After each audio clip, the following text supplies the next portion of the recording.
পৃথিবীর প্রত্যেকটা মানুষই বিয়ে করে, তুমি প্রথম নও। তাই এত ভয় না পেয়ে বিষয়টি সহজভাবে নাও। তোমার বাবার পরিচিত এক মুখ ডাকা ভাইয়ের ছেলেকে আমরা তোমার জন্য পছন্দ করেছি। সে আগামী 10 থেকে 15 দিনের মাঝেই তোমার সাথে দেখা করবে। মা, এখনই কেন বিয়ে করতে হবে? 28 বছর বয়স কম নয় নাফিয়া। বাবা, তুমি কিছু বলো। পত্রিকা হতে চোখ উঠিয়ে নিজের মেয়ের দিকে দৃষ্টি নিক্ষেপ করে বলে ওঠেন, তোমার মায়ের সাথে সহমত। আর দেরি করা ঠিক হবে না। তবে একটি বিষয় বলতে চাইছি, তোমার কোনো পছন্দ থেকে থাকলে বলতে পারো। ওর আবার কিসের পছন্দ? আমরা যার সিদ্ধান্ত নিব তাই ওর জন্য সঠিক। ভুল বলে নয় না, জীবনসঙ্গী ওর, সংসার করবে ও। তাই ওর জন্য কোন মানুষটি উপযুক্ত হবে তা ওই ভালো বুঝতে পারবে। আমাদের সময় তো বাবা মাই বিয়ে ঠিক করেছিল, আর সেই কালে বিয়ে টিকতো। এখনকার বাচ্চারা নিজের পছন্দে বিয়ে করে, তারপরেও তো তালাক।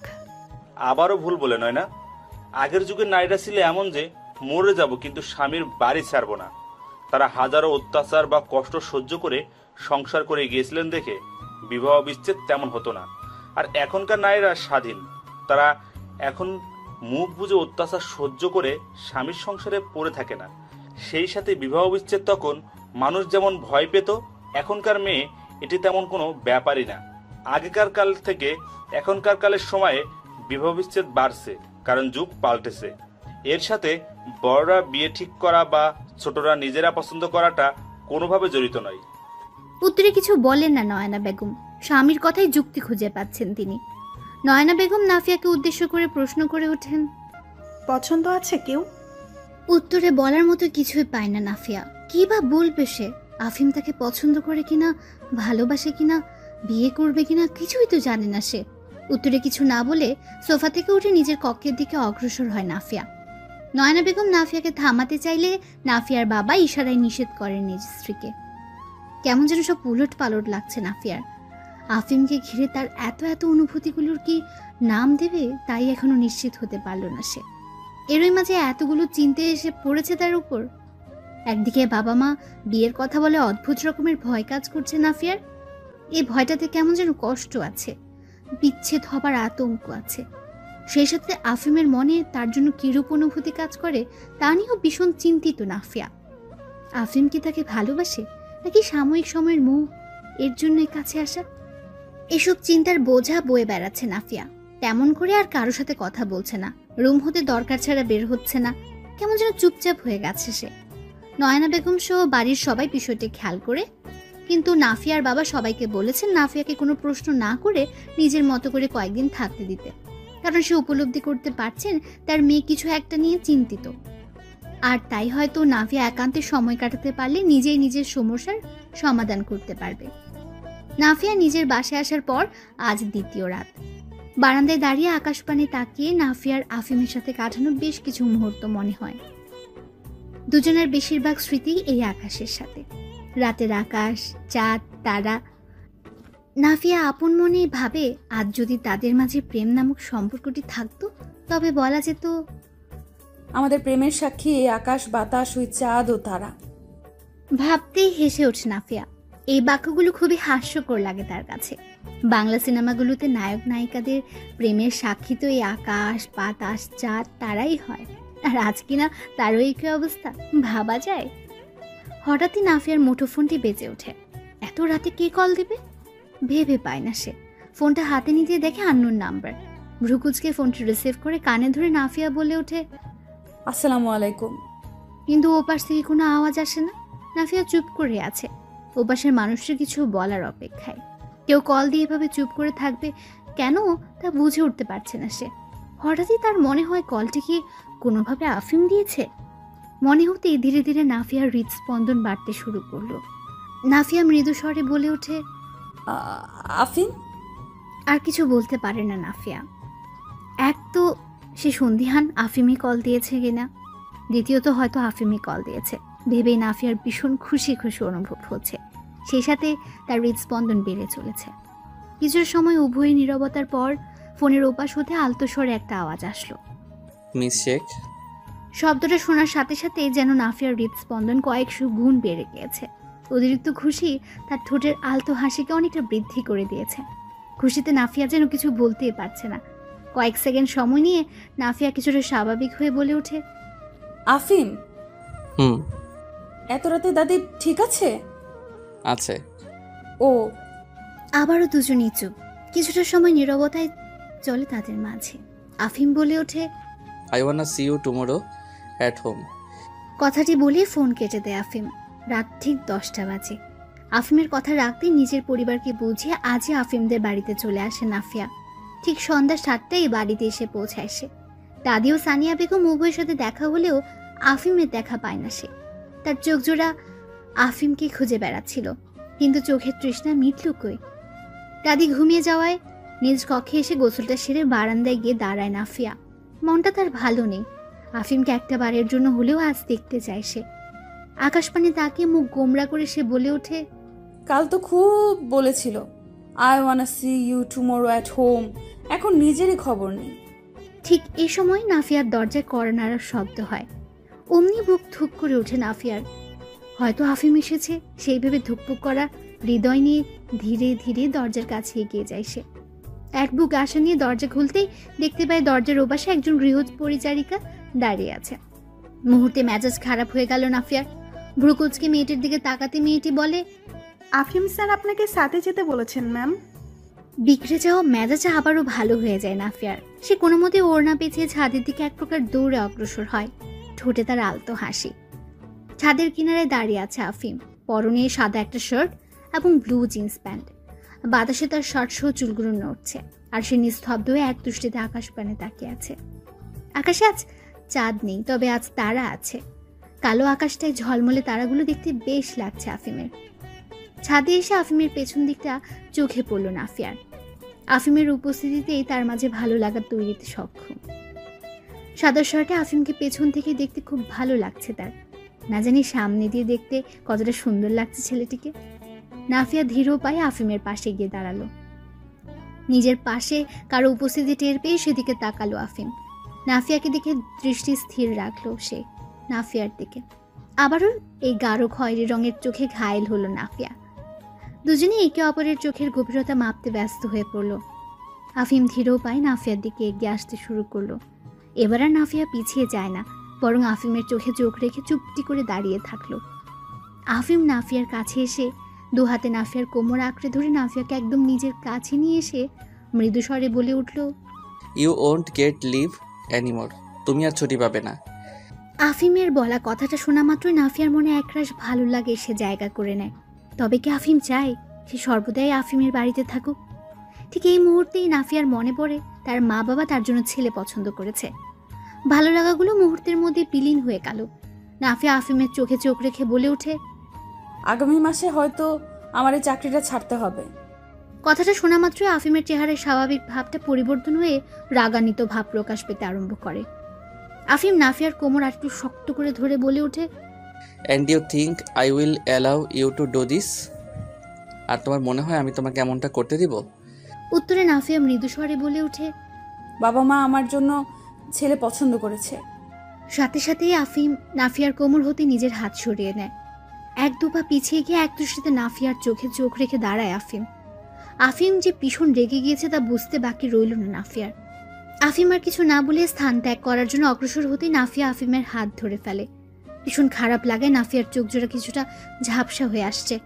সে আফিমের হাত ধরে বলে ওঠে, বিয়েতে আমার মত নেই। নাফিয়ার দিকে ফিরে তাকালো আফিম। নাফিয়া আবারও বলে ওঠে, না এই বিয়ে করতে চাইছি, আর না এই চাকরি ছাড়তে চাইছি। নাফিয়ার কথায় আফিমের চেহারায় যে রাগান্বিত ভাবটা প্রকাশ পেয়েছিল তা দূরীভূত হয়ে গেল। সে নাফিয়ার দিকে ফিরে শান্ত কণ্ঠে জিজ্ঞেস করে ওঠে, কেন চাইছো না? উত্তরে চুপ থাকে নাফিয়া। তার চোখ দুটো যেন আফিমকে না বলা অনেক কথাই বলে দিচ্ছে। আফিম কিছুই সময় নাফিয়ার চোখের দিকে তাকিয়ে থেকে ধীরে ধীরে কাছে এসে এক হাতে নাফিয়ার কোমর আঁকড়ে ধরে আর অন্য হাতে নাফিয়ার গাল স্পর্শ করে বলে ওঠে, will you be my addiction miss Sheikh? এই মুহূর্তে আফিম থেকে কথাটা বলে বসবে তা ভাবনাতীত ছিল নাফিয়ার। যতটা না সে অবাক হয়েছে তার চেয়েও বেশি অতিরিক্ত খুশিতে তার হৃদস্পন্দন ক্রমশ বেড়ে চলছে। এত এত সুখানুভূতি নাফিয়ার হৃদয়ের পুরোটা জায়গা দখলে নেওয়ার পরেও চোখের অশ্রুকণা হয়েও বেরিয়ে এলো কিছু। ডান চোখের পাশ দিয়ে একটু অশ্রুকণা গাল বেয়ে গড়িয়ে পড়ল নাফিয়ার। সে ভাঙা কণ্ঠে আফিমকে বলে উঠল, নাফিয়ার কথাটি যেন আফিমের কানেই এলো না। সে তো ব্যস্ত নাফিয়ার চোখের গভীরতায় ডুব দিতে। নাফিয়ার ঠোঁট বললেও তার চোখ ছোড়া তীব্রভাবে অসম্মতি জানাচ্ছে। কিছুটা সময় নিয়ে সে বলে ওঠে, আমি আপনার আসক্তি নয়, বরং আপনাতে আসক্ত হতে চাই আফিম। এতটাই আসক্ত হতে চাই যতটা হলে একদিনও আপনিহীনা থাকতে পারবো না। এতটাই আসক্ত হতে চাই যে শেষ নিঃশ্বাস পর্যন্ত অন্য কোনো নেশা আমায় কাবু করতে পারবে না। এতটাই আসক্ত হতে চাই যে প্রতিটা দিন এর আসক্তি বৃদ্ধি পাবে, কিন্তু কিঞ্চিত পরিমাণও কমবে না। এতটাই আসক্ত হতে চাই যে নাফিয়ার মাঝে নাফিয়া কম, আফিমকেই বেশি খুঁজে পাওয়া যাবে। বৈধভাবে আপনার হতে চাই আফিম। আপনার মিস শেখ থেকে মিসেস আফিম ইবনান হতে চাই। এতটা সময় খুব মনোযোগ দিয়ে নাফিয়ার চোখে চোখ রেখেই নাফিয়ার বলা প্রতিটা শব্দ নিজের মাঝে অনুভব করছিল আফিম। নাফিয়ার বলা প্রতিটা শব্দের সাথে তাল মিলিয়ে নাফিয়ার চোখেও যেন অনেক কথাই বলে দিল আফিমকে। অনুভূতির যে গভীরতা এই মুহূর্তে দুজন আছে, সেখানে পুরো পৃথিবীটাই অনুপস্থিত। এরা দুজনেই যেন দুজনের পৃথিবী, বাকি কিছু এই মুহূর্তে তাদের মাথায় নেই। এ এক অন্যরকম ঘোরের মাঝেই বিরাজ করছে তারা। আফিম নাফিয়ার দিকে নিজের ওষ্ঠদ্বয় এগিয়ে নিয়ে কপালে এক গভীর চুমো এঁকে দিল। অতঃপর নাফিয়ার চোখ জোড়ায় নিজের ঠোঁটের স্পর্শ দু গালেও ঠোঁট ছোঁয়ালো। প্রতিটা স্পর্শে কেঁপে কেঁপে উঠছে নাফিয়া। সেই মুহূর্তে ওই পৃথিবীতে নেই, বরং আফিম নামক এক নেশাময় ঘোরে বিলীন হয়ে আছে। আফিম নিজের ওষ্ঠদ্বয় নাফিয়ার ওষ্ঠদ্বয়ের দিকে এগিয়ে নিতে গিয়েও থেমে যায়। নাফিয়ার কপালে কপাল ঠেকিয়ে বলে ওঠে, you will be Mrs Afim Ibnan very soon. নাফিয়ার দিকে তাকাতে কথাটা বলে আফিম। নাফিয়া তো সে কখন থেকে চোখ বুজে আছে। আফিমের কথা কানে আসতেই চোখ বুজে থাকা অবস্থাতেই ঠোঁটে হাসি ফুটে উঠল তার। নাফিয়া ঠোঁটের হাসিটি দেখে আর দেরি করে না আফিম। নাফিয়াকে ছেড়ে সে দ্রুত স্থান ত্যাগ করলো, কারণ সে জানে এখানে আর একটু সময় থাকলে এমন কিছু হয়ে যেতে পারে যা হওয়া উচিত নয়।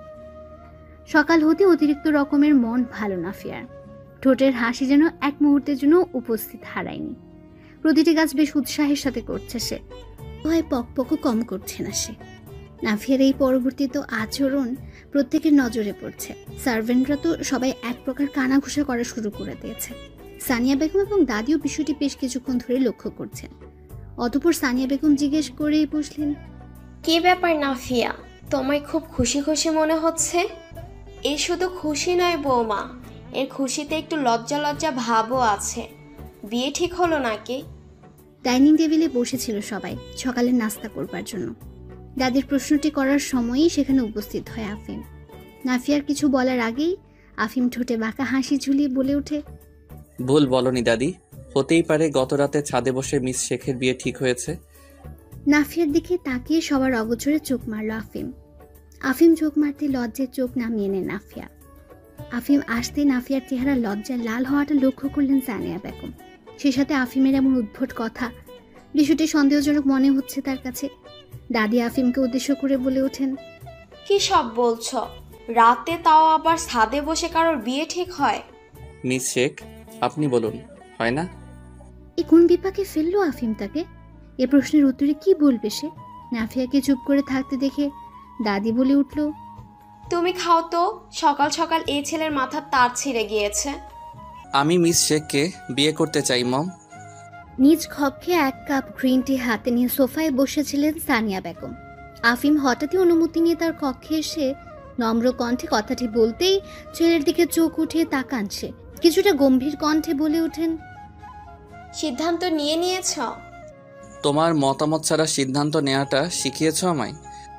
কথাটি শোনা মাত্র সানিয়া বেগমের ঠোঁটে এক চিলতে হাসি জায়গা করে নেয়। ছেলেকে সুশিক্ষা দিতেই তো তিনি নিজের জীবনের মূল্যবান সময়গুলো ছেলেকে ঘিরে শেষ করে দিয়েছেন। সেই সাথে ত্যাগ স্বীকারও তো কম করেননি তিনি। আজ তার ছেলে তাকে প্রাপ্য সম্মান, মূল্য এবং ভালোবাসা দেয়, এটাই কি তার প্রাপ্তি নয়? কিছুটা সময় নিশ্চুপ থেকে সানিয়া বেগম বলে ওঠেন, আফিম, আমি তোমায় ভীষণ যত্নে বড় করেছি বাবা। তোমায় একজন যোগ্য ব্যক্তি হিসেবে গড়তে আমি নিজের তরফ থেকে কোনো কমতি রাখিনি। আলহামদুলিল্লাহ, হয়তো তুমি সফলও। অতীতে যেহেতু তোমার সঠিক পথ প্রদর্শনের সর্বোচ্চ চেষ্টা করেছি, বর্তমানে এর বিপরীত করব না।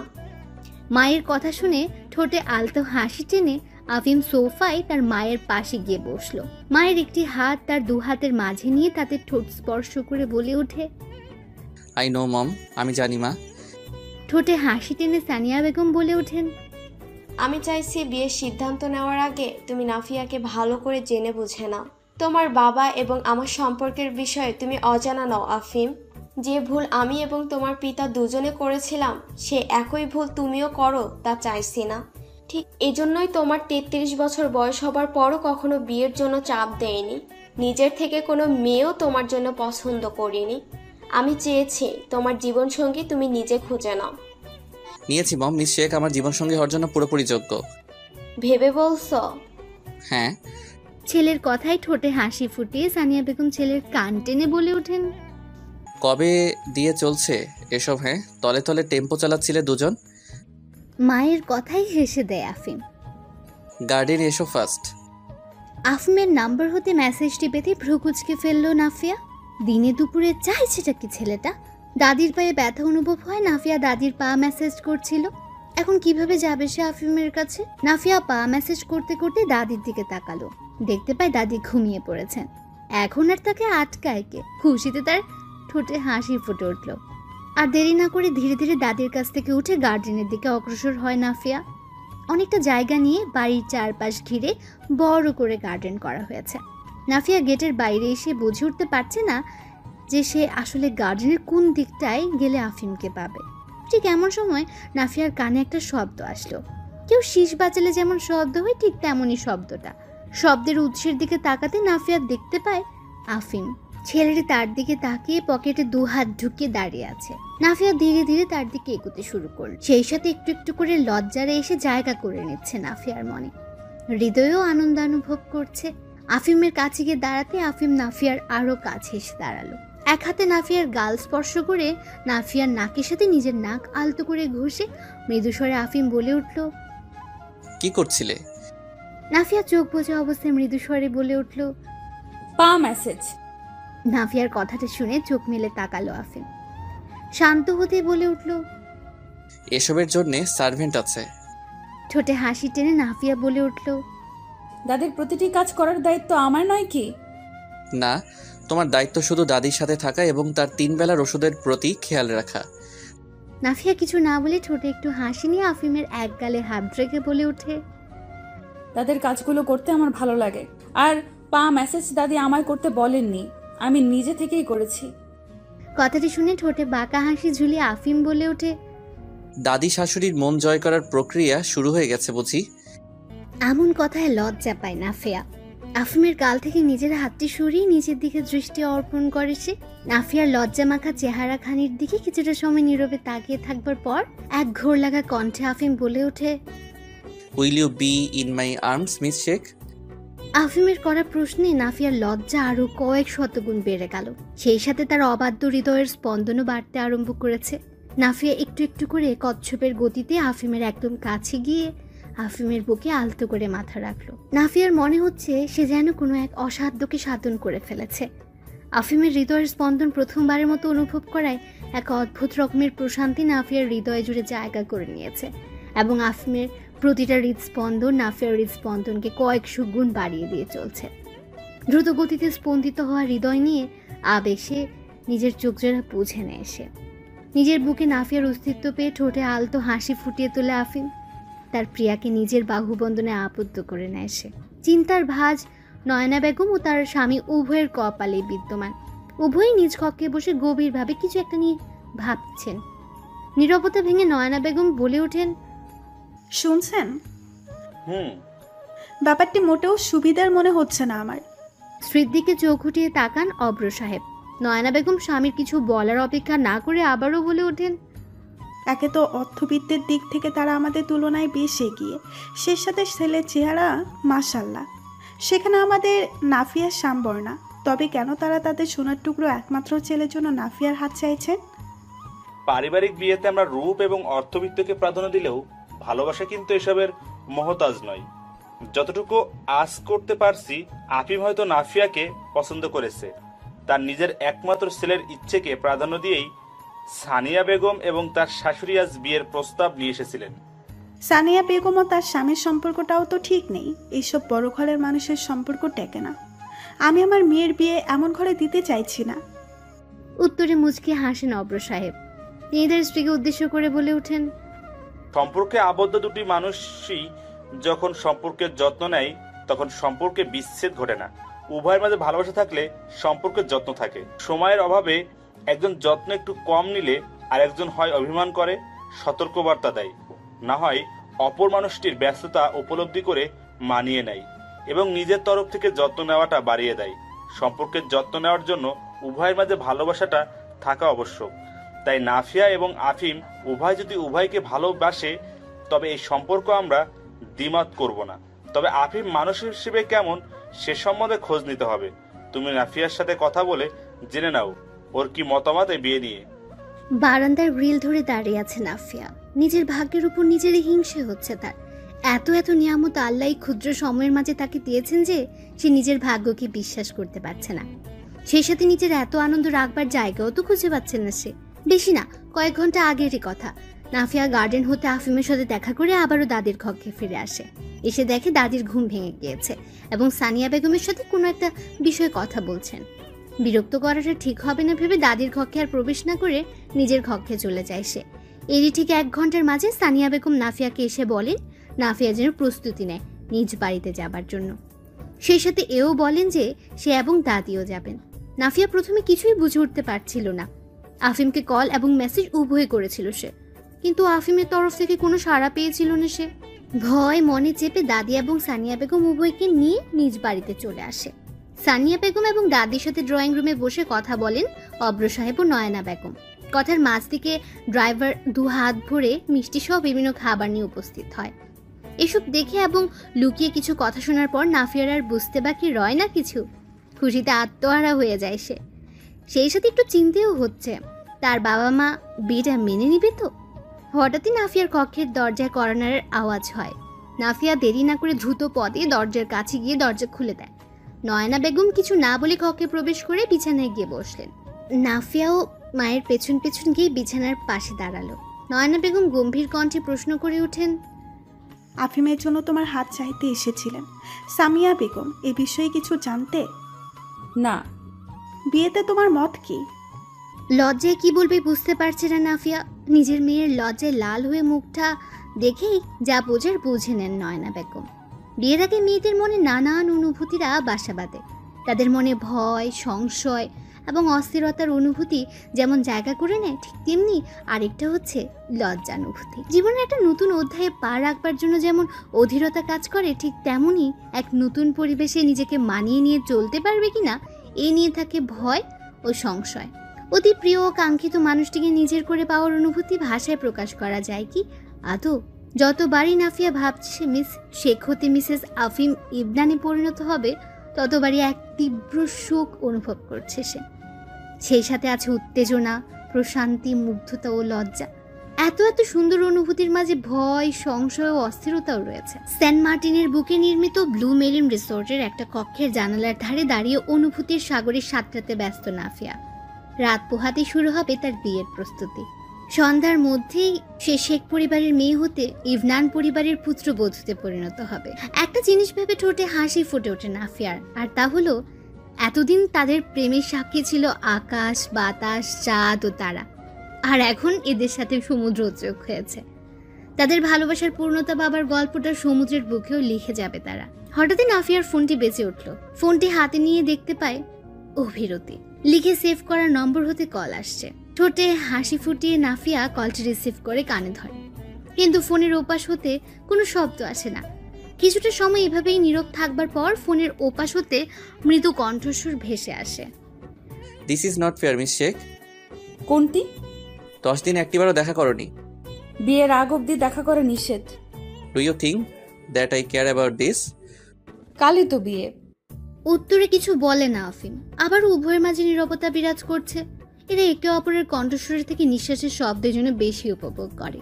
ঠিক যেমন ঠোঁটে উচ্চারিত হওয়া শব্দগুলোর থেকে চোখে ভেসে ওঠা অনুভূতিগুলি উপলব্ধি করায় মত্ত হতে পছন্দ করে এরা। নীরবতা ভেঙে আফিম বলে ওঠে, রুম হতে বেরোতে পারবে?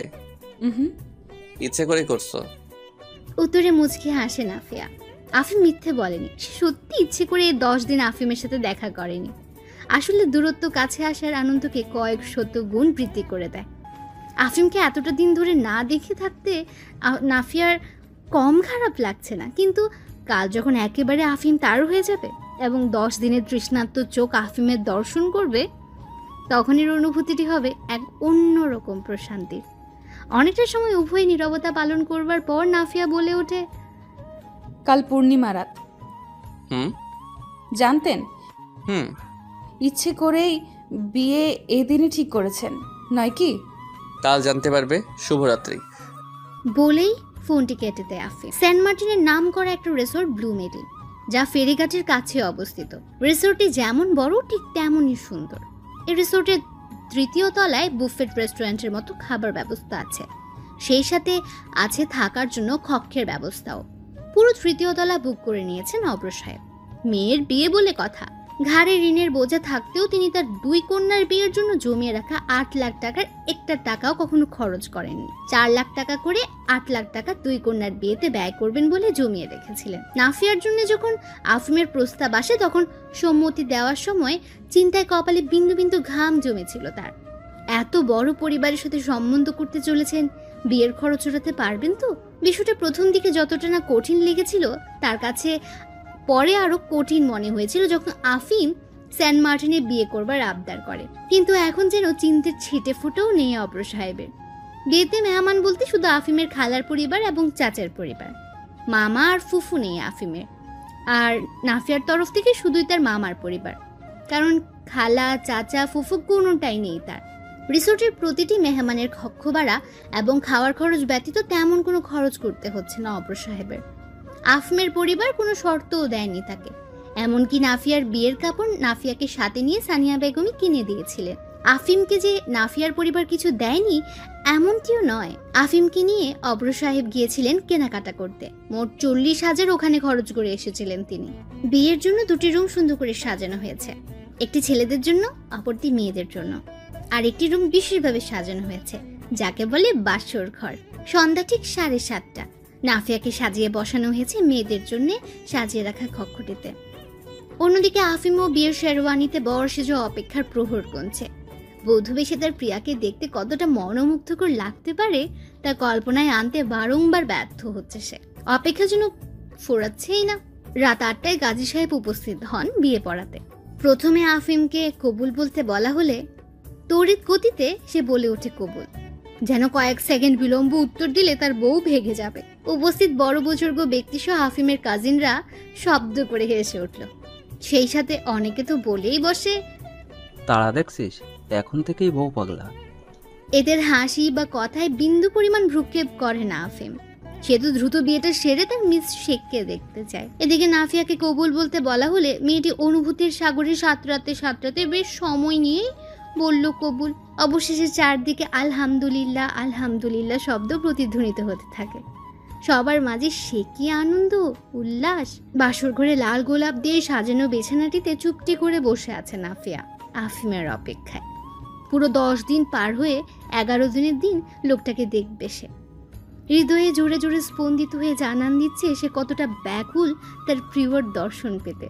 অপেক্ষার প্রহর বেশি লম্বা হলো না। 5 কি 6 জন মেয়ে কাজিন সহ কক্ষে প্রবেশ করলো আফিম। নাফিয়ার দিকে চোখ যেতে থমকে দাঁড়ালো সে। সিঁদুর লাল রঙের বেনারসি শাড়িতে একটা রূপসী নিজেকে জড়িয়ে বসে আছে, যার চোখে গাঢ় কাজল, ঠোঁটে টকটকে লাল লিপস্টিক, খোপায় গোছা ফুল। আফিমের হৃদস্পন্দন ক্রমশ বেড়েই চলেছে। পুরো পৃথিবীটা যেন তার জন্য থেমে গেছে, আর সে চোখ ভরে দেখে নিচ্ছে তার সদ্য বিয়ে করা এই মায়াবিনীকে। কক্ষে উপস্থিত কাজিনরা হেসে গড়াগড়ি খাচ্ছে আফিম ও নাফিয়া উভয় রেখে অপরের দিকে হা হয়ে তাকিয়ে থাকা দেখে। হঠাৎ একজন গিয়ে আফিমকে ধাক্কা দিয়ে বলে ওঠে, সারা রাত পড়ে আছে, তখন না হয় ইচ্ছা মতো দেখে নিস। তোর বউকে কেউ তুলে নিয়ে যাবে না, এখন যে তার পাশে বস এবং আমাদের ছবি তুলতে দে। ধ্যান ভাঙতে আফিম কণ্ঠে বিরক্তি নিয়ে বলে ওঠে, বিয়ে করেছি কি তোদের সাথে ছবি তোলার জন্য? যা বের হ আমার রুম থেকে, আমার বউয়ের সাথে শান্তিতে থাকতে দে। কাজিনদের মাঝে আবারও হাসির রোল পড়ে যায়। সবাই নানা কথা বলে মজা করতে আরম্ভ করে, আর এদিকে বেচারি নাফিয়া লজ্জায় লাল নীল হচ্ছে। সমুদ্র বিলাসের শ্রেষ্ঠ সময়টি হয়তো রাত, আর যদি রাতটি হয় জ্যোৎস্নাময় তবে এর মুগ্ধতা অবর্ণনীয়। রাতের নিস্তব্ধতা, ঠান্ডা বাতাসের আলতো করে ছুঁয়ে যাওয়া, সমুদ্রের ঢেউয়ের শব্দে মন তুলে ওঠা, আকাশের বুকে মস্ত বড় চাঁদের উপস্থিতি, যা তার জ্যোৎস্না দিয়ে পৃথিবীর অর্ধাংশের কুটকুটে অন্ধকার দূরীভূত করে এবং পৃথিবীতে প্রেরণ করে তাপহীন মনোমুগ্ধকর আলো। সেই সাথে জ্যোৎস্নার আলো যখন সমুদ্রের পানিতে প্রতিফলিত হয়, তখন পানিগুলো দেখতে যেন রাশি রাশি মুক্তোর দানা। আফিম ও নাফিয়া উভয়ে সমুদ্রের কিনারা ধরে ধীরে ধীরে পথ চলছে। একটু পরপর সমুদ্রের পানির ঢেউ হয়ে এসে আলতো করে ভিজিয়ে দিয়ে যাচ্ছে তাদের পা দুটো। একে অপরের আঙুলে আঙুল ডুবিয়ে নীরবে হাঁটছে তারা। এমন মনোমুগ্ধকর প্রকৃতি ও পরিবেশে প্রিয় মানুষটির হাত ধরে হাঁটার অনুভূতি প্রকাশের কোনো শব্দ আছে কি? এই অনুভূতিটি শুধু অনুভব করা যায়, ব্যাখ্যা করা যায় না। কিছু বিশেষ অনুভূতি এমনই হয়, নামহীন ও বর্ণনাতীত। ধুকপুক করার হৃদয় ও লজ্জানুভূতি নিয়ে হাঁটার মাঝে একটু পরপর তাকাচ্ছে নাফিয়া আফিমের দিকে। আফিমের ঠোঁটে হাসি নেই, তবে তার শান্ত চেহারা তার মনের প্রশান্তি ব্যক্ত করছে। আফিম হাঁটার মাঝে হঠাৎ থেমে গেল। নাফিয়াকে উদ্দেশ্য করে বলে উঠল, চলো পানিতে খানিকটা ভিজে আসি। আফিমের কথায় অবাক হয়ে নাফিয়া বলে উঠল, এই রাতে পানিতে? তো ভ্রুকুচকে বলে ওঠে আফিম, মোটেই না, আমার ভয় লাগে। তবে তো ভিজতেই হবে। ঠোঁটে দুষ্টু হাসি নিয়ে বলে ওঠে আফিম। নাফিয়ার তীব্র অসম্মতি জানিয়ে কিছু বলে ওঠার আগেই আফিম তার হাত ধরে হাঁটু অব্দি পানিতে নিয়ে আসে। কাজটি এতটাই দ্রুত করে আফিম যে নাফিয়া কোনো প্রতিক্রিয়ায় দেখাতে সময় পায় না। হাঁটু সমান পানিতে এসে আফিম থামতেই নাফিয়া আফিমকে জড়িয়ে ধরে ভয়ে। আফিমও জড়িয়ে ধরে নাফিয়াকে নিজের মাঝে। ঠোঁটে হাসি নিয়ে আফিম বলে ওঠে, আমার বুকে লেপ্টে থাকার সুযোগ আরও পাবে, কিন্তু এই সময়ের এই মনোমুগ্ধকর সৌন্দর্যটা মিস করলে আর নাও পেতে পারো। আফিমের কথায় কোনো উত্তর দেয় না নাফিয়া। সে ভয়ে আফিমকে শক্ত করে জড়িয়ে ধরে আছে। আসলে নাফিয়ার পানি আতঙ্ক আছে, ওয়াটার ফোবিয়া, তাই এর জন্যই এতটা ভয় পাচ্ছে সে। আফিম ধীরে ধীরে নাফিয়াকে নিজের বক্ষ হতে উঠিয়ে শান্ত কণ্ঠে নাফিয়ার চোখে চোখ রেখে বলে ওঠে, আমি আছি তো, তোমার কিচ্ছু হবে না, শুধু ওই দিকটাই তাকাও। ভালোবাসা এক অদ্ভুত রকমের অনুভূতি। এই অনুভূতিতে যেমন আছে বিশ্বাস, ঠিক তেমনই আছে ভরসা ও নির্ভরতা। আফিমের কথায় এক বুক ভরসা নিয়ে নিজের ভয়কে দূরে ঠেলে আফিমের বিপরীত দিকে ফেরে নাফিয়া। আহা, কি সুন্দর সে দৃশ্য! আকাশে মস্ত বড় চাঁদ, আর চাঁদের আলো পানিতে পড়ায় পানি জল জল করছে। সেই সাথে হাঁটু অবধি পানিতে নামায় সমুদ্রের ঢেউয়ের পানির স্পর্শ মিলছে। ঠান্ডা বাতাস তো আছেই। মুহূর্তে ভয় ভুলে একরাশ মুগ্ধতায় পরিপূর্ণ হয়ে গেল নাফিয়ার মন। হঠাৎই প্যাটে কারো দু হাতের স্পর্শে কেঁপে উঠল সে। আফিম পেছন থেকে তাকে জড়িয়ে ধরেছে। নাফিয়ার কাঁধে মুখ রেখে চোখ জোড়া বুঝে নেয় আফিম। নাফিয়ারও এর বিপরীত নয়, সেও নিজের চোখ জোড়া বুঝে নিয়েছে। উভয় সমুদ্রের এই সৌন্দর্যে অনুভূতির সাগরে ডুব দিয়েছে। এভাবে অনেকটা সময় পার হবার পর আফিম নাফিয়াকে বলে উঠল, চলো ওদিকটাই যাওয়া যাক। আফিমের কথায় সম্মতি দেয় নাফিয়া। উভয়ে পানি হতে উঠে আরো কিছুটা পথ চলে।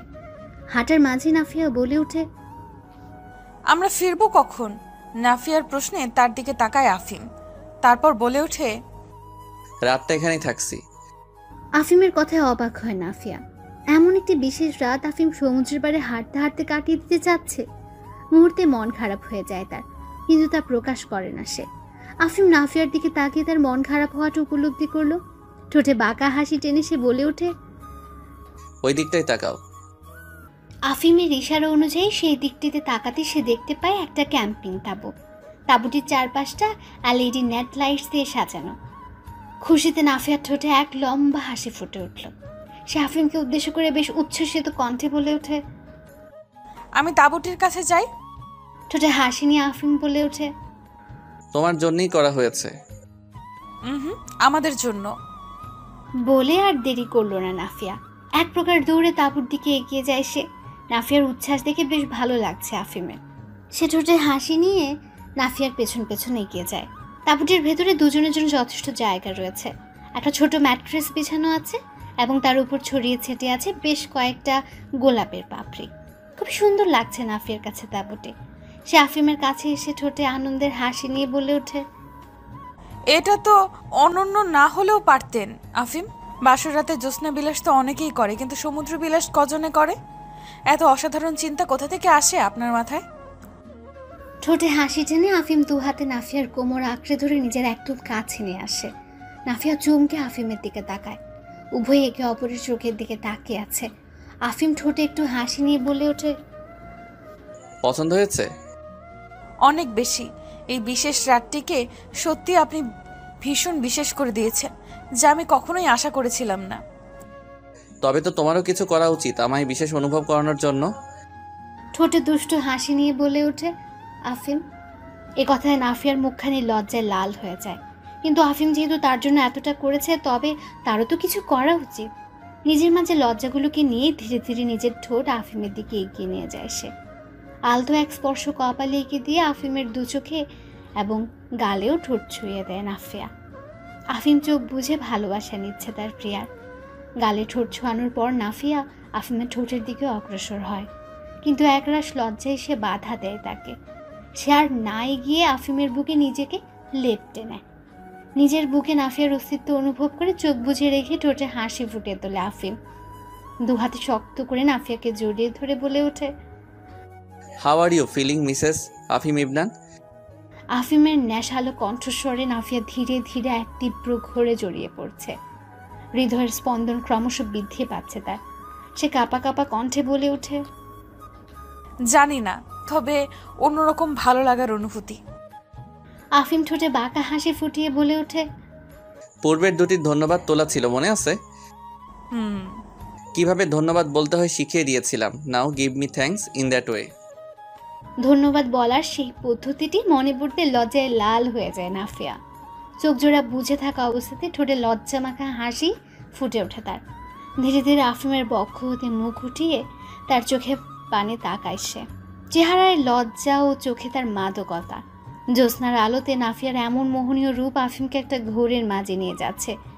সে ঘোর লাগা কণ্ঠে নাফিয়াকে বলে ওঠে, do it first Mrs Afim Ibnan.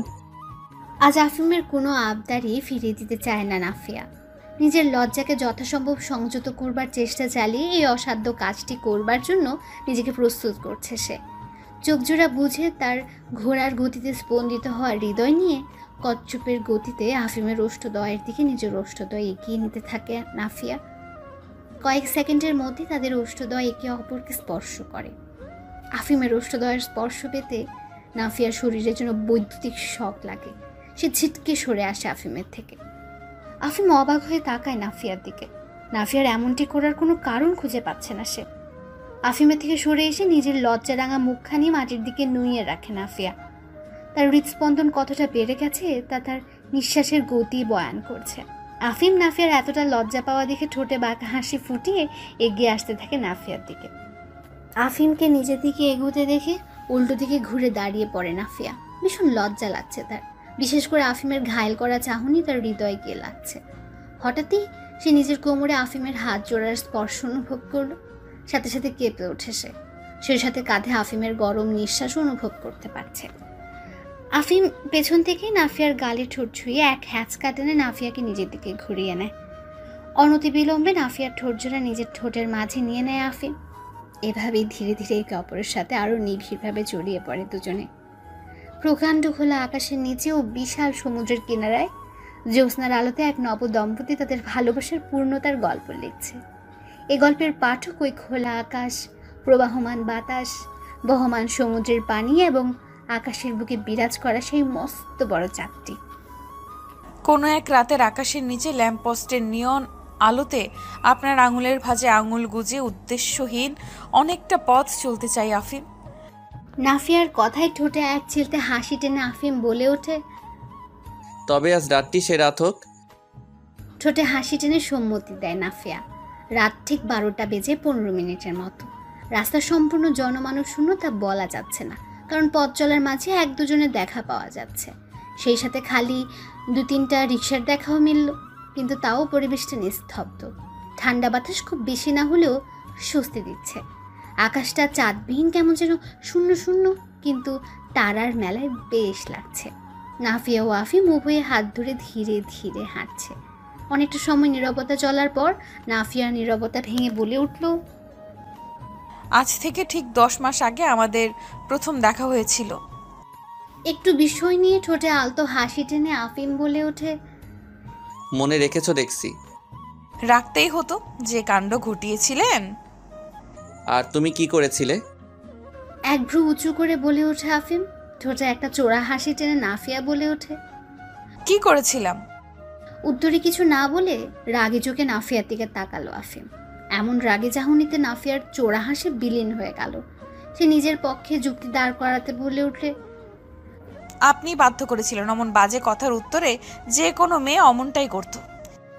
মাঝরাতে ঝড়ের মধ্যে নিস্তব্ধ রাস্তায় একা একটি বোরকা পরিহিত কোনো ভালো পরিবারের মেয়ে থাকে? জানি, মাঝরাতে বোরকা পরে পতিতারা রাস্তায় ঘুরে। আসলে সেদিন টিউশনি করে সন্ধ্যায় বাড়ি ফেরার পথে মনে পড়লো বাসায় কিছু বাজার করা দরকার, তাই বাসার পথ ছেড়ে বাজারের পথ ধরলাম। বাজার বাসা থেকে দূরেই ছিল।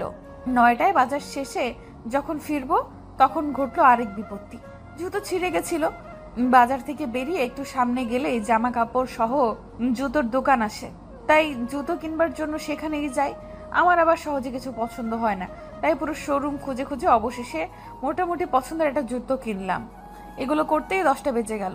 তারপর বাড়ি ফেরার উদ্দেশ্যে শোরুম থেকে বেরোতেই খেয়াল করলাম ঝড়ের পূর্বাভাস। চটজলদি রিক্সার খোঁজে লেগে পড়লাম, কিন্তু ঝড় বৃষ্টির সময় সর্বদাই রিক্সার খোঁজ মেলে না, আর মিললেও তখন 20 টাকার ভাড়া 40 টাকা হয়ে যায়। সেদিন এমন হচ্ছিল, 1-2টা যা পেলাম তার ভাড়া শুনে আর উঠলাম না। রিক্সার খোঁজে সামনের দিকে অনেকটা এগিয়ে গিয়েও রিক্সা পেলাম না। অবশেষে হাঁটা ছাড়া উপায়ও ছিল না। এমন সময় নিজেই নিজেকে কঠিন কিছু গালি দিয়েছিলাম। কেন সেই 1-2টা রিক্সার কোনোটায় উঠে যায়নি। নাফিয়ার কথার উত্তরে আফিম বলে ওঠে, তোমার অমন কিপটামির জন্যেই তোমার সাথে আমার ওভাবে দেখা হয়, তাই দোষ সব তোমার। ওই কাজের পানিশমেন্ট এখন অবধি পাওনি তুমি। অনেক ছাড় দিয়ে দিয়েছে, এখন পানিশমেন্ট দেওয়ার পালা। ঠোঁট উল্টে কাঁদো কাঁদো কণ্ঠে নাফিয়া বলে ওঠে, আজ আমাদের বিয়ের 6 মাস পূর্ণ হলো আফিম, আর এই দিনে আপনি আমায় শাস্তি দিতে চাইছেন? চাইছি। এখন এই মুহূর্তে আমার যে গালে চট দিয়েছিলে সে গালে গুনে গুনে 100টি চুমু দিবে। বিস্মিত চোখে আফিমের দিকে তাকিয়ে নাফিয়া বলে ওঠে, এমন রাস্তার মাঝে দাঁড়িয়ে? ইয়া। অসম্ভব। ভেবে বলছো? একদম। ঠোঁটে বাঁকা হাসি ফুটিয়ে আফিম বলে ওঠে, ঠিক আছে, আমি আগামীকালই আমার পিএ এরিনকে নিয়ে 7 দিনের জন্য বিজনেস ট্যুরে যাব। বাঙালি নারী আর যাই পারুক, নিজের পুরুষের আশেপাশে অন্য কোনো নারীকে সহ্য করতে পারে না। নাফিয়ার ক্ষেত্রেও ব্যাপারটি ভিন্ন নয়। আফিমের কথায় মুহূর্তে রেগে গেল সে। রাগ দেখিয়ে বলে উঠল, খবরদার, এই কাজ করলে আপনার রক্ষা নেই। করবো যদি এই পানিশমেন্টটি স্বীকার না করো তবে। ব্যাপরোয়া সুরে কথাটি বলে ওঠে আফিম। কোনো উপায়ান্তর না পেয়ে নাফিয়া একটু একটু করে আফিমের অনেকটা কাছে চলে আসে। আলতো করে আফিমের গালে ঠোঁট ছোঁয়াতে আফিম নিজের চোখ জোড়া বুঝে নেয়। নাফিয়ার হৃদস্পন্দন বেশ অনেকটা বেড়ে গেছে, সেই সাথে লজ্জাও লাগছে তার। কিন্তু যত যাই হোক, নিজের বরকে তো অন্য নারীর সাথে দেখা সম্ভব নয়। গুনে গুনে আফিমের পুরো গালে 13টা চুমু খেয়ে নাফিয়া বলে উঠল, আর কত আফিম? 87টি। আর পারবো না। ঠিক আছে।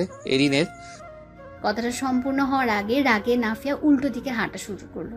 মজাটা যে অতিরিক্ত হয়ে গেছে তা বুঝতে পারলো আফিম। নাফিয়ার পেছন পেছন গিয়ে হাত ধরে একটানে নাফিয়াকে নিজের কাছে নিয়ে আসলো। অতঃপর বলে ওঠে, কোথায় যাচ্ছ? যেখানে ইচ্ছে সেখানে। আপনি যান না এরিনের কাছে। সত্যি যাব? হ্যাঁ। ঠিক আছে। বলে নাফিয়াকে শক্ত করে জড়িয়ে ধরে আফিম। রাস্তা ফাঁকা হয়, পুরো ফয়দা লুটছে সে। নাফিয়ার রাগে নিজেকে আফিমের বাহু বন্ধন হতে ছাড়াতে ব্যস্ত করে তবে ব্যর্থ হয়। আফিম বলে ওঠে, কি গন্ধ বাঁচা যাচ্ছে না। আফিমের কথায় নিজেকে ছাড়ানোর চেষ্টা থামিয়ে বলে ওঠে, কোনো গন্ধই তো নেই। কোনো কিছু পোড়ার ভীষণ গন্ধ পাচ্ছি। চলো সামনে এগোনো যাক। কফি হাতে বারান্দায় দাঁড়িয়ে আছে নাফিয়া। চোখ রাতের অন্ধকার আকাশের দিকে তাকালেও মনে ছেয়ে আছে দুশ্চিন্তা। নিজ শরীরের অঙ্গের ব্যথাটিকে জড়তার জন্য এতটা দিন অবহেলা করলেও ব্যাপারটি এখন বেশ ভাবাচ্ছে তাকে। কক্ষের বিছানাতে বসে ল্যাপটপে কাজ করছে আফিম। কক্ষ হতে বারান্দাটি ভালোভাবেই দেখা যায়। কাজের মাঝেই হঠাৎ আফিমের চোখ পড়ল নাফিয়ার দিকে। বাতাসে মেয়েটির কোমর অবধি লম্বা চুলগুলো উঠছে। পেছন থেকে নাফিয়াকে দেখতে বেশ মোহনীয় লাগছে। আফিম নিজের কোল হতে ল্যাপটপটি সরিয়ে বিছানায় রেখে ধীর পায়ে এগিয়ে যায় বারান্দার উদ্দেশ্যে। হঠাৎ কোমরে অতি পরিচিত হাতদ্বয়ের স্পর্শ পেয়ে এক অদ্ভুত শিহরণে চোখজোড়া বুঝে নেয় নাফিয়া। আফিম নাফিয়ার ঘাড়ে আলতো একটা চুমু বসে মৃদু স্বরে বলে ওঠে। কিছু নিয়ে চিন্তিত? অবাক হয় নাফিয়া, লোকটা কিভাবে যে ওকে এতটা বুঝে তা বুঝে উঠতে পারে না সে। চোখ বুঝে রেখে আফিমের বুকে হেলান দিয়ে দাঁড়িয়ে শান্ত কণ্ঠে বলে ওঠে। আফিম, আমার হয়তো ডাক্তার দেখানো প্রয়োজন। কথাটি কানে আসতেই ভ্রুজোড়া কুঁচকে নেয় আফিম। নাফিয়াকে নিজের দিকে ফিরিয়ে পা হতে মাথা অবধি চোখ বুলিয়ে নিয়ে বলে ওঠে। কি হয়েছে তোমার? আফিমের প্রশ্নের কি উত্তর দেবে ভেবে পাচ্ছে না নাফিয়া। কথাটি বলতে ভীষণ রকমের অস্বস্তি বোধ করছে সে। ঠিক তেমনই লজ্জা লাগছে তার। কথাটা কিভাবে বলবে বুঝতে না পেরে সে বলে উঠল। জানি না, ডাক্তার দেখালে জানতে পারবো। রোগের নাম জানতে চাইনি, লক্ষণ কি প্রকাশ পেয়েছে তা বলো। নাফিয়া বেশ বুঝতে পারছে কথাটা আফিমকে না বলা অবধি তার রেহাই মিলবে না। ঢাকা মেডিকেল কলেজের গাইনি বিভাগের একজন মহিলা ডাক্তারের চেম্বারে বসে আছে আফিম এবং নাফিয়া। উভয়ের হৃদয় ধুকপুক করছে। ভীত এবং চিন্তিত দৃষ্টিতে তাকিয়ে আছে তারা ডাক্তারের দিকে। কিছুটা সময় নিয়ে ডাক্তার সাহেবা বলে ওঠেন। আপনি ব্রেস্ট ক্যান্সারে আক্রান্ত মিসেস ইবনান। কথাটি শোনা মাত্রই যেন নাফিয়ার হৃদস্পন্দন থেমে থেমে যাচ্ছে। সে ঠিক বুঝে উঠতে পারছে না এ কথার কি প্রতিক্রিয়া দেখাবে সে। কথাটি যেন কোনোভাবেই হজম করতে পারছে না নাফিয়া। কপালে বিন্দু বিন্দু ঘাম নিয়ে নাফিয়া একটু হাসার চেষ্টা করে ডাক্তারকে উদ্দেশ্য করে বলে ওঠে। এমন সামান্য লক্ষণ থেকে আমার ক্যান্সার কি করে হতে পারে? আপনি তো এখন অবধি কোনো পরীক্ষা করে দেখাননি। হতেও তো পারে, আপনি ভুল ভাবছেন। নাফিয়ার মনোভাব বুঝতে পেরে ডাক্তার সাহেবা কিছুটা সময় নিয়ে বলে ওঠে। আপনার অনুভূতিটা আমি বুঝতে পারছি মিসেস ইবনান। লক্ষণগুলো আপনি সামান্য বলছেন কারণ আপনার এ সম্পর্কে কোনো ধারণাই নেই। আসলে আমাদের বাঙালি সমাজে মেয়েরা এই অঙ্গ নিয়ে কথা বলতে ইতস্তত করে। সেখানে সচেতনতার সৃষ্টি হবে কোত্থেকে? আর মেয়েরা এ ব্যাপারে জানবে বা কোত্থেকে? তাও ডক্টর, আপনি আরেকটু পরীক্ষা করে দেখেন, অন্য কোনো রোগও তো হতে পারে। আমি 100% নিশ্চিত। ডাক্তারের কথার উত্তরে আর বলার মতো কিছু খুঁজে পাচ্ছে না নাফিয়া। সে সত্যি এমন রোগে আক্রান্ত? নিস্তেজ হয়ে নিজের দৃষ্টি মাটিতে আবদ্ধ করে নেয় সে। নিজেকে কেমন যেন অনুভূতি শূন্য মনে হচ্ছে তার। আফিম ডাক্তারের কথাটা শোনা মাত্রই যেন থমকে গেল। নাফিয়া এমন বড় একটা রোগে আক্রান্ত তা ভেবেই নিজের পুরো দুনিয়াটা অন্ধকার লাগছে তার কাছে। কিচ্ছু ভাবতে পারছে না সে। কেমন যেন ভয় কাজ করছে তার মাঝে। নাফিয়ার কিচ্ছুটি হতে দিতে চায় না আফিম, কারণ নাফিয়াকে হারানোর সামর্থ্য তো তার নেই। এই রোগ নিরাময়যোগ্য তো? এই প্রশ্নটি মাথায় আসতে আফিম ভীত ও চিন্তিত কণ্ঠে ডাক্তারকে উদ্দেশ্য করে বলে উঠল। এ রোগের চিকিৎসা আছে তো? ডাক্তার সাহেবা ঠোঁটে একটু হাসি নিয়ে বলে উঠলেন। আছে। দেখুন মিসেস ইবনান, ব্রেস্ট ক্যান্সারের কিছু লক্ষণ আছে, যেমন বুকে বা বগলে চাকার মতো কিছু অনুভব করা, বুকের চামড়ার রং পরিবর্তন হওয়া বা চামড়া মোটা হয়ে যাওয়া, কমলালেবুর খোসার মতো ইত্যাদি। এসব উপসর্গ আপনার ওয়াইফের মাঝে পরিলক্ষিত হয়েছে। আবার এই রোগ হওয়ার কারণ সময়ের মধ্যে আছে দেরি করে বিয়ে করা, শারীরিক পরিশ্রম কম করা, খাদ্য তালিকায় শাকসবজি কম থাকা, অতিরিক্ত ফাস্টফুড খাওয়া এবং পরিবারে ব্রেস্ট ক্যান্সারের ইতিহাস থাকা। এসবও মিসেস ইবনানের মাঝে পরিলক্ষিত হয়। এসব তথ্য অনুযায়ী বলছি যে সে এই রোগে আক্রান্ত, কিন্তু চিকিৎসা দেওয়ার আগে কিছু টেস্ট করা আবশ্যক, যেমন ম্যামোগ্রাফি, আলট্রাসোনোগ্রাফি, MRI, বায়োপসি। এই রোগটি সম্পূর্ণ নিরাময়যোগ্য তো? জি, শুরুর দিকে এলে 100% নিরাময়যোগ্য, কিন্তু অনেক বেশি দেরি হয়ে গেলে এ রোগের জন্য মৃত্যু পর্যন্ত হয়।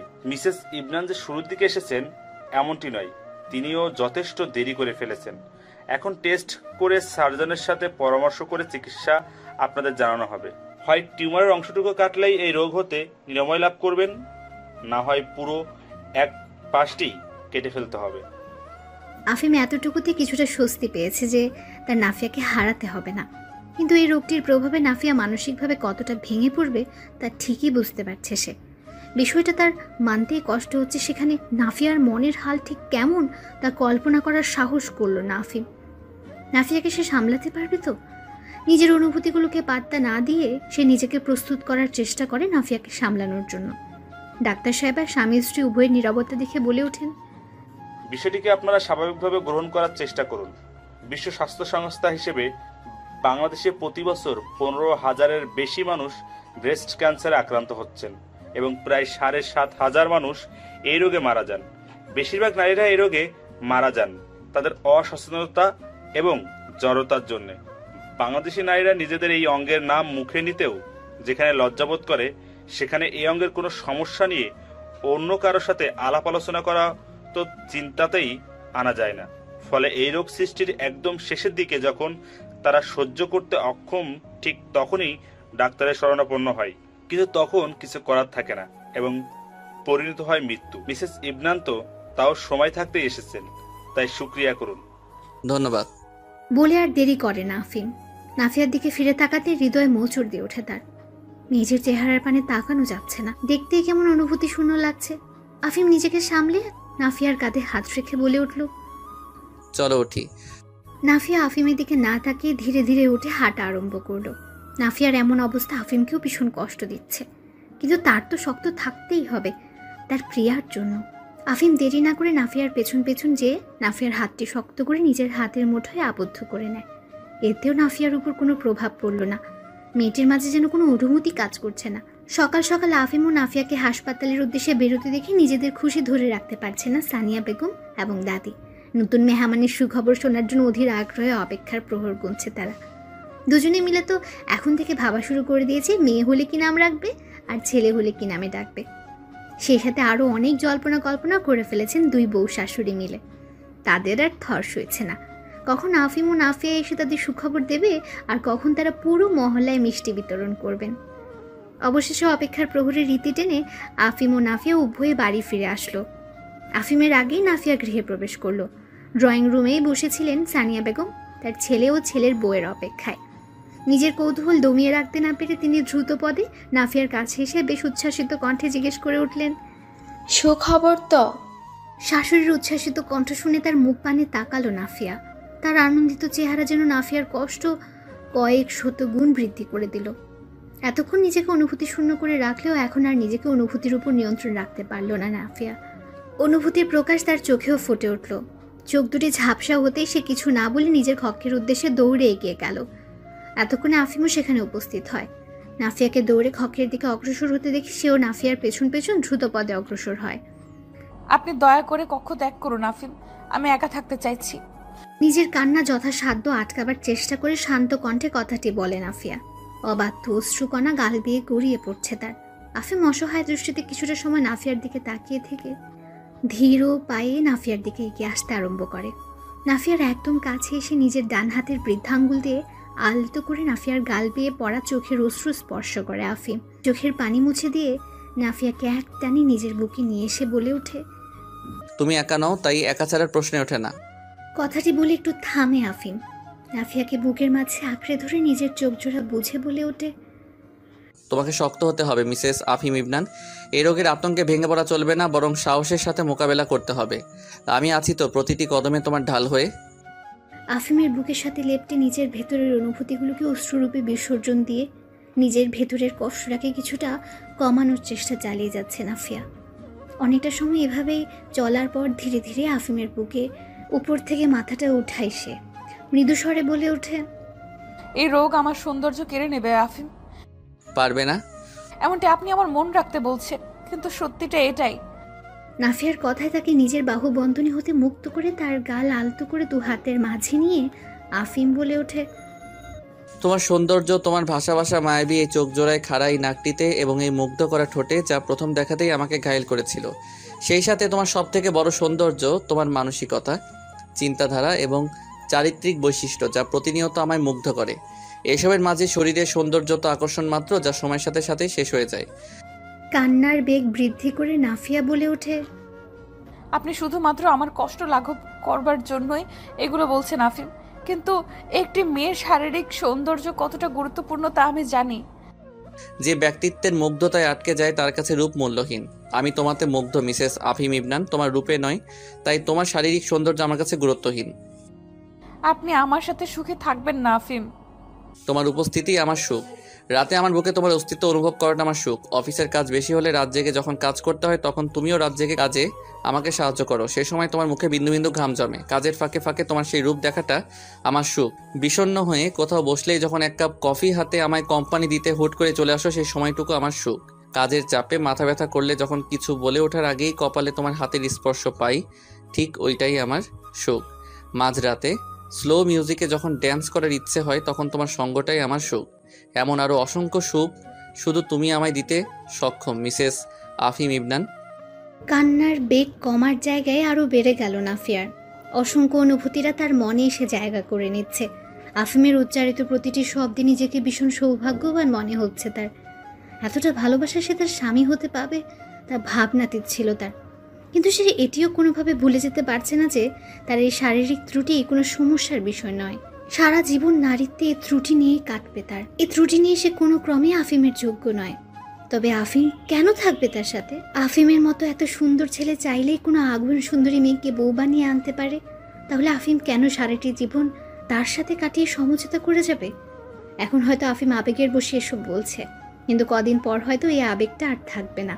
তখন হয়তো সে নিজের জন্য সুন্দর কোনো মেয়েকে বাছাই করে নেবে। ঠিক তখন কোথায় যাবে নাফিয়া?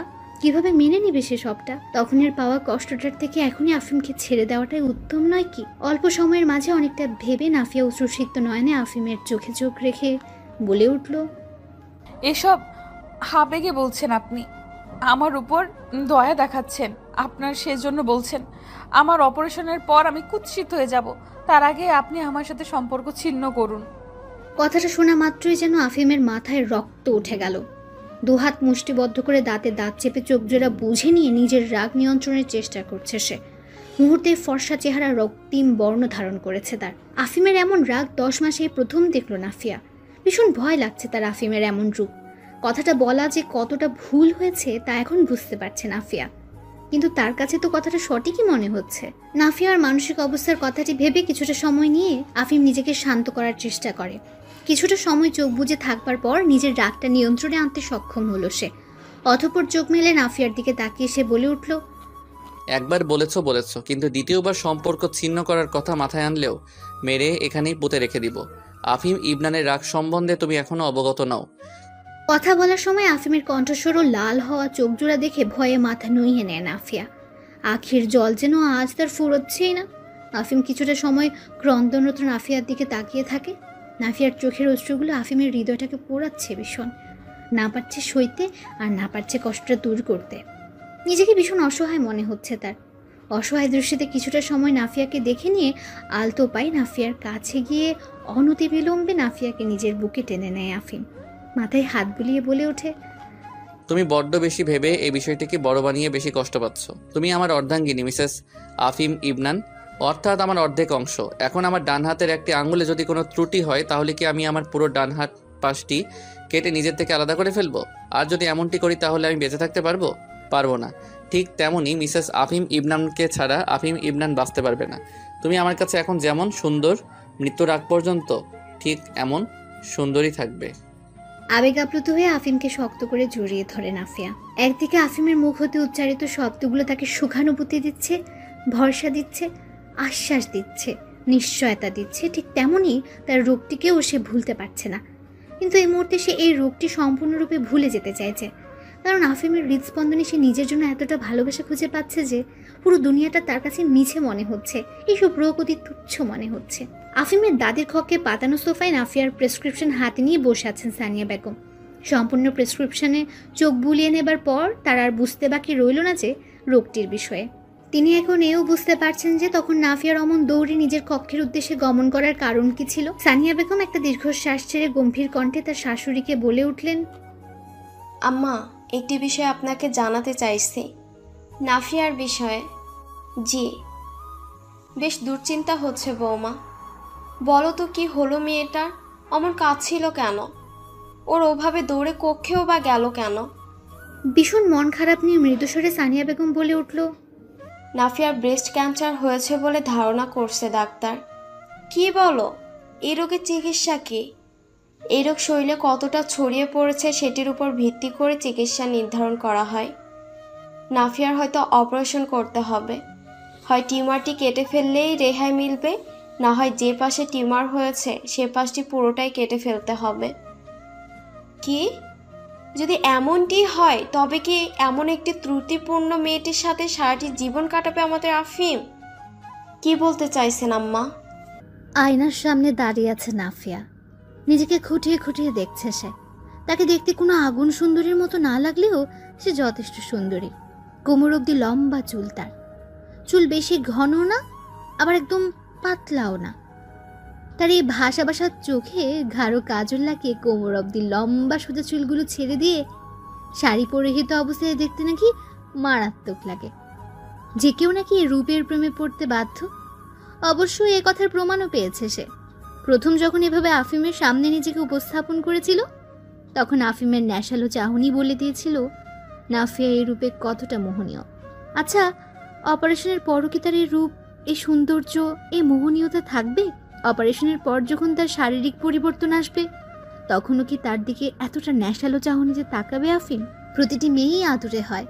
তার প্রিয় মানুষটির সামনে সে নিজেকে যথাসাধ্য সুন্দরভাবে উপস্থাপন করতে চায়। প্রিয় মানুষটির কাছ হতে নিজের সৌন্দর্যের বর্ণনা শুনতে পছন্দ করে, নিজের প্রশংসা শুনতে পছন্দ করে, প্রিয় মানুষটির চোখে নিজের প্রতি মুগ্ধতা দেখতে পছন্দ করে দুষ্টু মিষ্টি প্রেমময় আদর নিতে।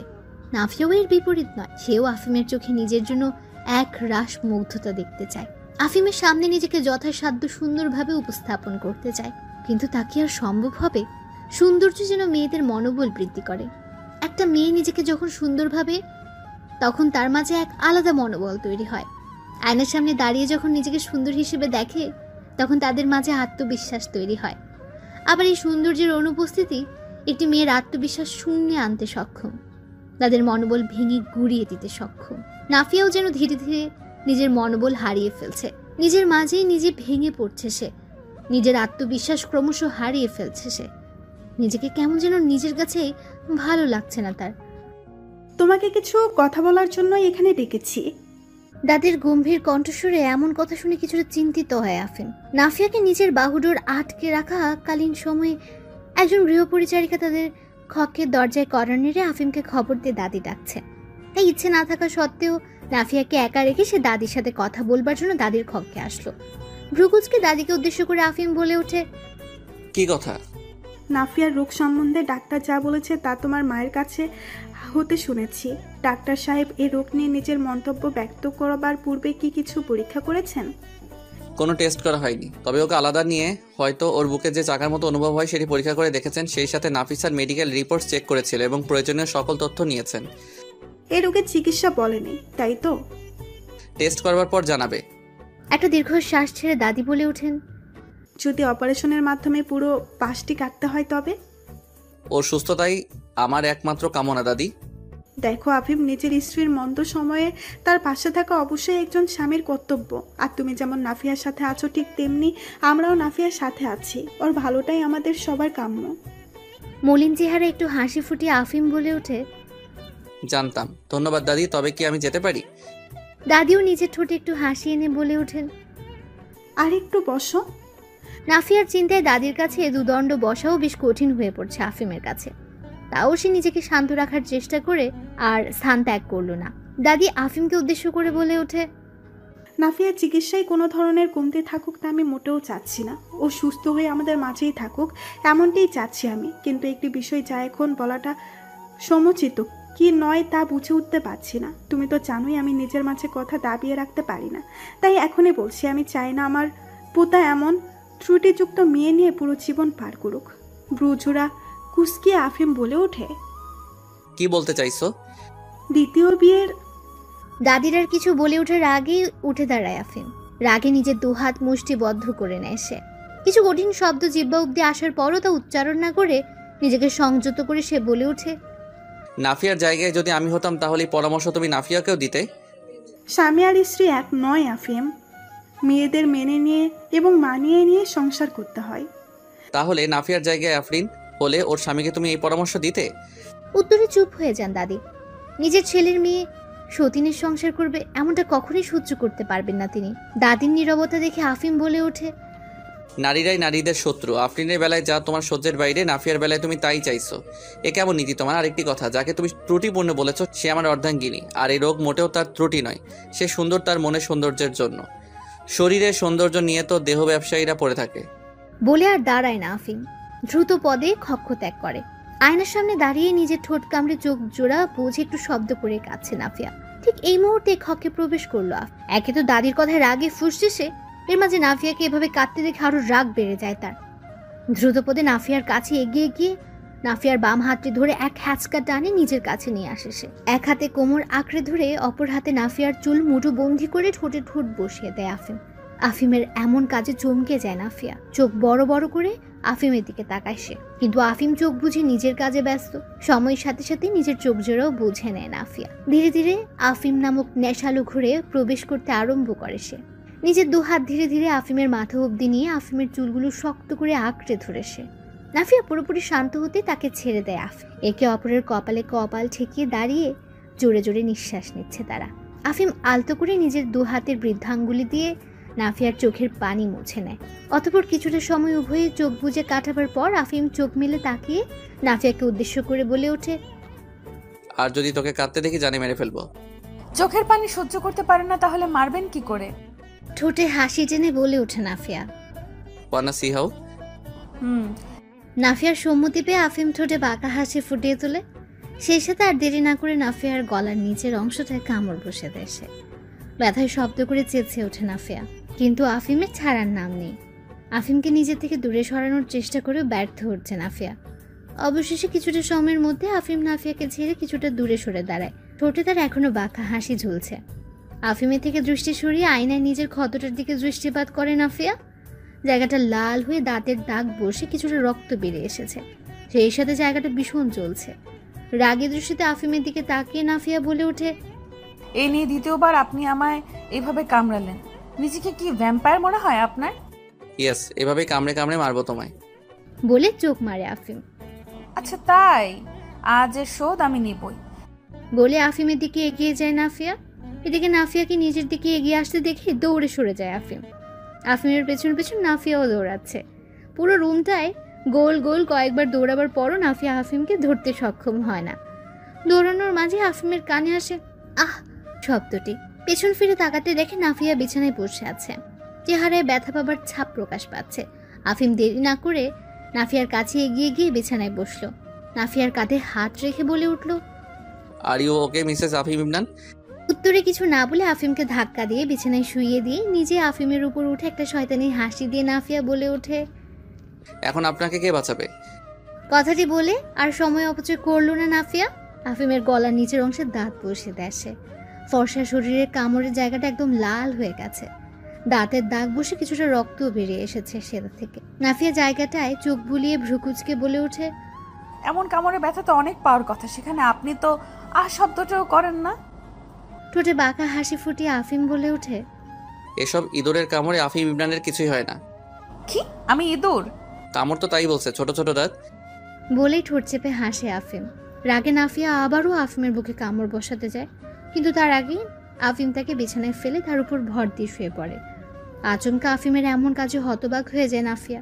আফিম নাফিয়াকে উদ্দেশ্য করে বলে ওঠে, এখন আপনাকে কে বাঁচাবে মিসেস আফিম ইমরান? নাফিয়া এর উত্তরে কিছু বলতে পারে না। এক দৃষ্টিতে আফিমের চোখের দিকে তাকিয়ে আছে সে। আফিমের চোখ ভীষণ মাদকতা দৃশ্যমান। আফিম তার নেশালো চাহনিতে কিছুটা সময় নাফিয়ার চোখে চোখ রেখে ধীরে ধীরে নাফিয়ার অনেকটা কাছে চলে আসে। চোখ জোড়া বুঝে নিয়ে নাফিয়ার গলায় মুখ ডুবায় সে। নাফিয়াও চোখ জোড়া বুঝে নিয়ে দু হাতে আফিমের চুল আঁকড়ে ধরে। ডাক্তারের বলা টেস্টগুলো করিয়ে হাসপাতাল হতে বাড়ির উদ্দেশ্যে রওনা হয়েছে আফিম ও নাফিয়া। নাফিয়ার মন ভালো রবে না, এটাই স্বাভাবিক। গাড়ি চালানোর মাঝে নাফিয়াকে আর চোখে দেখে নিচ্ছে আফিম। মেয়েটি অন্য মনস্ক হয়ে গাড়ির জানালা দিয়ে বাইরের দিকে তাকিয়ে আছে। বিষয়টা ভালো লাগছে না আফিমের।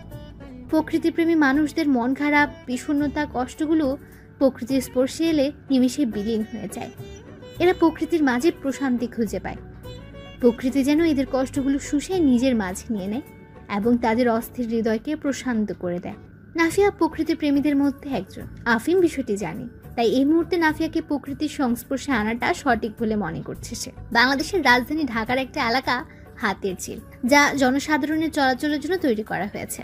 এখানে একটা ঝিল রয়েছে এবং ঝিলের চারপাশ ঘিরে গাছপালা সহ রয়েছে বসার ব্যবস্থা।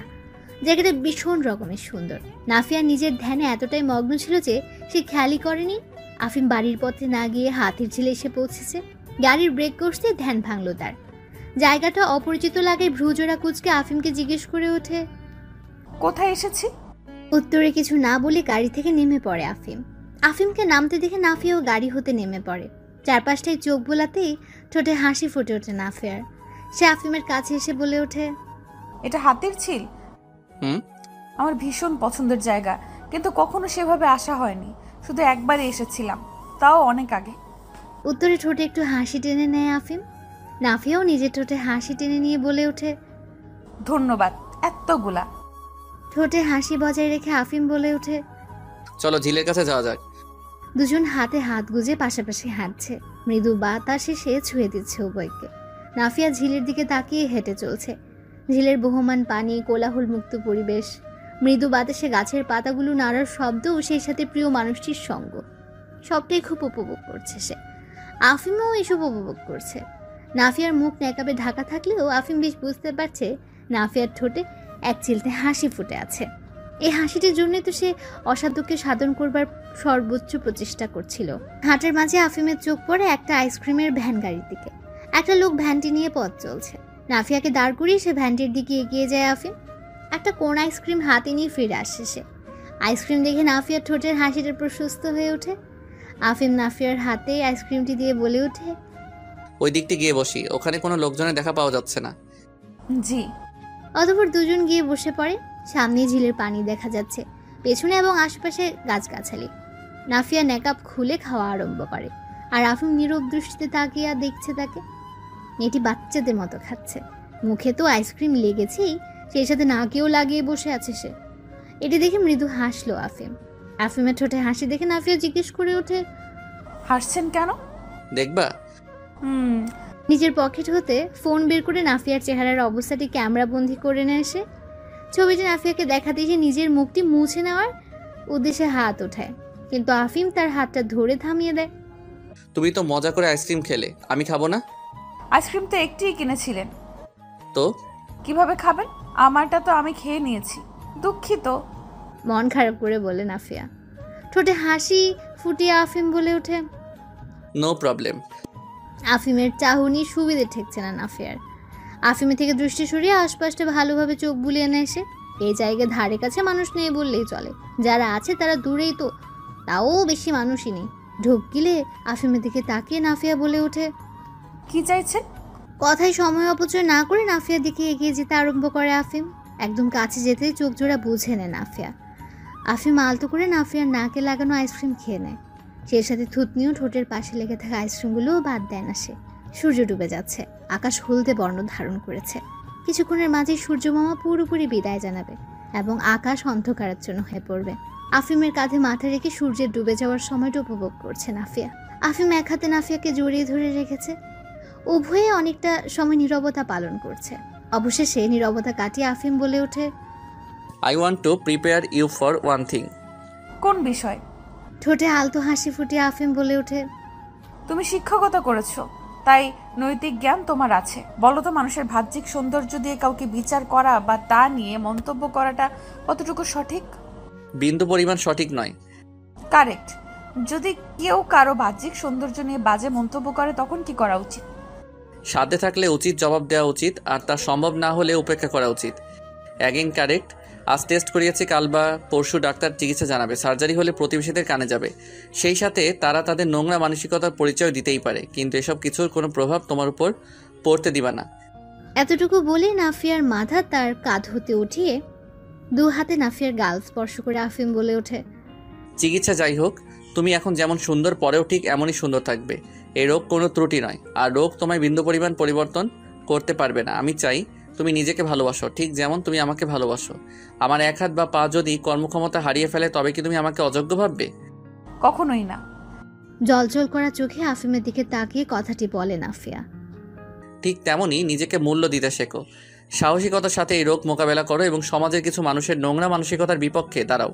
আমি সবসময় তোমার সাথে তোমার ঢাল হয়ে থাকবো, ইনশাআল্লাহ। চোখের কোণ বেয়ে এক ফোঁটা জল গড়িয়ে পড়তে আফিমের বুকে মুখ গুছে নেয় নাফিয়া। এই স্থানটি তার জন্য সব থেকে নিরাপদ ও পরম শান্তির। আপনার ঠোঁটের স্পর্শে এক অদ্ভুত সম্মোহীন শক্তি আছে আফিম। জিজ্ঞাসু দৃষ্টিতে নাফিয়ার দিকে তাকায় আফিম। ঠোঁটে একটু হাসি নিয়ে আলতো করে বৃদ্ধাঙ্গুল দ্বারা আফিমের ঠোঁট স্পর্শ করে নাফিয়া বলে ওঠে, এর স্পর্শ পুরো পৃথিবীটা ভুলিয়ে দেয়, সব কষ্ট ভুলিয়ে সুখের সমুদ্রে নিয়ে যায়।